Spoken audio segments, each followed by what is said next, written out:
जय हिंद दोस्तों, स्वागत है आपका अपने YouTube channel learn with MK में। आज हम इस वीडियो में सीखने वाले हैं वृत्त के सवालों को। ये पहला सवाल लेते हैं। किसी वृत्त की त्रिज्या 7 सेंटीमीटर हो तो वृत्त का क्षेत्रफल और वृत्त की परिधि ज्ञात कीजिए। हमें इसमें एक वृत्त दिया है, उसकी त्रिज्या 7 सेंटीमीटर है, उसका क्षेत्रफल और परिधि हमें निकालना है। जैसे ये वृत्त है, ये मान लेते हैं इसका केंद्र है। त्रिज्या साथियों, ये केंद्र से परिधि तक की दूरी को त्रिज्या कहते हैं। ये जो ये बाहर बाहर एक लाइन है, इसी को हम परिधि कहते हैं। तो हमें निकालना क्या है? सबसे पहले हम निकालते हैं क्षेत्रफल। क्षेत्रफल यानी ये जो अंदर का भाग है, इस रेखा के अंदर का भाग जो है, ये कितना भाग घेरे हुए है, यही हमें निकालना है। यही होता है क्षेत्रफल। और परिधि होती है, पहले क्षेत्रफल देख लेते हैं। तो हमें क्या निकालना है? क्षेत्रफल। ये कितना है? 7 सेंटीमीटर। वृत्त का क्षेत्रफल क्या होता है? एक फार्मूला होता है, वृत्त का क्षेत्रफल बराबर होता है पाई आर स्क्वायर। ये एक फार्मूला होता है वृत्त के क्षेत्रफल निकालने के लिए, जिसमें पाई का मान होता है, पाई बराबर होता है 22/7। इस 22/7 को या तो दशमलव में लिखेंगे तो 22 में 7 से भाग देंगे तो 3.14 आता है। पाई का मान ये भी होता है और ये भी होता है। आप चाहे ये लें चाहे ये लें, तो हमें आसानी रहती है 22/7 लेने में, इसलिए हम पाई का मान इस वृत्त वाले सवालों में हल करने के लिए 22/7 लेते हैं।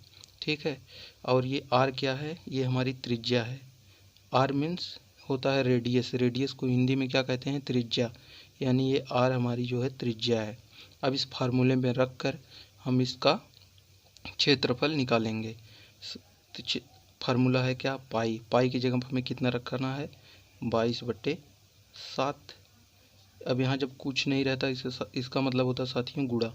यहाँ गुणा लगाएंगे। और ये क्या है? आर। त्रिज्या हमारी कितना है? 7, यानी 7 का स्क्वायर। ये हो गया। फिर लिखेंगे 22/7 गुणे 7 की घात 2 है। इसका मतलब साथियों 7 का गुणा 2 बार। यदि घात 3 होता तो गुणे 3 बार। अब ये सेंटीमीटर में है, तो यहाँ भी 7 सेंटीमीटर, यानी सेंटीमीटर यहाँ भी लिखना है, यहाँ भी लिखना है। ये लिखेंगे नहीं, अंत में लिख देंगे। अब ये एक 7 से एक 7 कट गया, क्योंकि ये अंश में है, ये हर में है।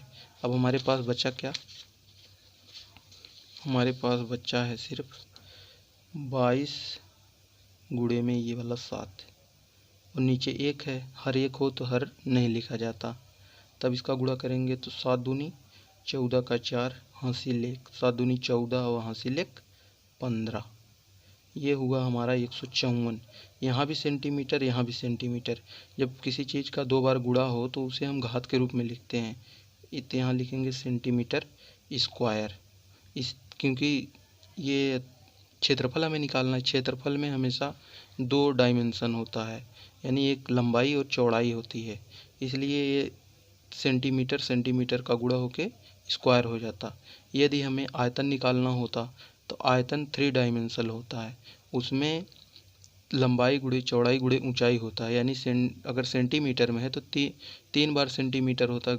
जैसे सेंटीमीटर गुणे सेंटीमीटर गुणे सेंटीमीटर, ये मान लंबाई चौड़ाई ऊंचाई। जब 3 सेंटीमीटर 3 बार गुणा होता है तो उसे हम सेंटीमीटर क्यूब कहते हैं।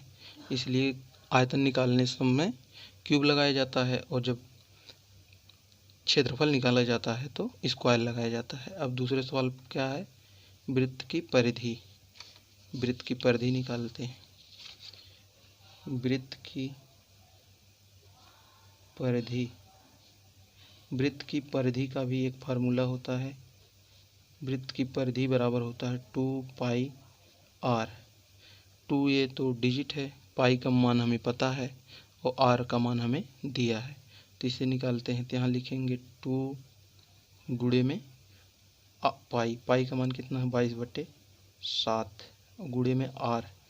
आर क्या है? 7 सेंटीमीटर। साथियों परिधि कहते कितने हैं, सबसे पहले इसे जान लीजिए। जैसे ये बाहरी जो लाइन देख रहे हैं आप, ये गोलाकार, ये जो है, यहाँ से अगर हम चलना प्रारंभ किए, मान लीजिए कोई खेत है, यदि हम यहाँ से चलना प्रारंभ किए तो यहाँ तक आने में हमें पूरा एक चक्कर लगाने में कितनी दूरी तय करनी पड़ी, वही हमारा परिधि होता है। तो आइए देखते हैं। अब ये है 7 से 7 कट गया, तो बचा क्या हमारे पास, 2 गुणे में 22। अब इसका गुणा करेंगे तो क्या होगा, 2 दूना 4, 2 दूना 4 यानी 44 सेंटीमीटर। यहाँ सिर्फ एक बार सेंटीमीटर है, दूसरा सेंटीमीटर गुणे में नहीं है, इसलिए ये सिर्फ सेंटीमीटर होगा। यानी हमारी परिधि क्या होगी, 44 सेंटीमीटर। मैं आशा करता हूँ आपको समझ में आ रहा होगा। यदि आपको समझ में आया हो तो आपको एक सवाल होमवर्क के रूप में दिया जाता है, आप इसका उत्तर कमेंट में बताइएगा। ये सवाल आप लोगों के लिए होमवर्क के रूप में है, आप लोग इसका उत्तर कमेंट में बताइएगा। कोई वृत्त है, उसकी त्रिज्या 14 सेंटीमीटर है, तो वृत्त का क्षेत्रफल और वृत्त की परिधि निकाल कर आप लोग इसका उत्तर कमेंट में बताइएगा। यदि वीडियो अच्छा लगा हो तो वीडियो को लाइक करिए, चैनल को सब्सक्राइब करिए और दोस्तों में शेयर करिए। अब मिलते हैं नेक्स्ट वीडियो में, तब तक के लिए बाय बाय।